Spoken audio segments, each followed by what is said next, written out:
ஸ்ரீ மகாபெரியவாச்சரணம். ஆஞ்சநேய சுவாமியோட பெருமை என்ன?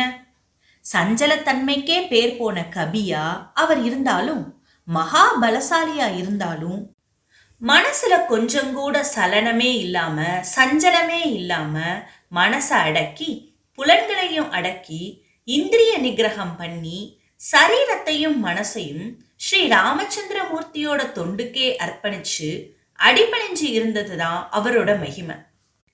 மனச நல்லதுலயே ஸ்டடியா நிறுத்தி வைக்கிறது தான் புத்தி. அதனாலதான் ஆஞ்சநேய சுவாமிய புத்திமதாம் வரிஷ்டர்னு சொல்றோம். ஆனா இந்த இந்திரிய ஜெயம், புத்தி சிறப்பு எல்லாத்தையும் விட அவரோட பெரிய பெருமை என்னன்னா, அவர் ராமதாசனா இருந்து பகவானுக்கு இவரை போல பணி செஞ்சவர் யாரும் இல்லைன்னு இவர் பக்திமான்களுக்கெல்லாம் வரிஷ்டரா இருக்கார். அதாவது முதலிடத்துல இருக்கார். அதுதான் அவரோட பெரிய பெருமை. தேக சக்தியோடு புத்தி நுட்பத்தையும் காட்டி செய்ய வேண்டிய வேலை தூது போறது.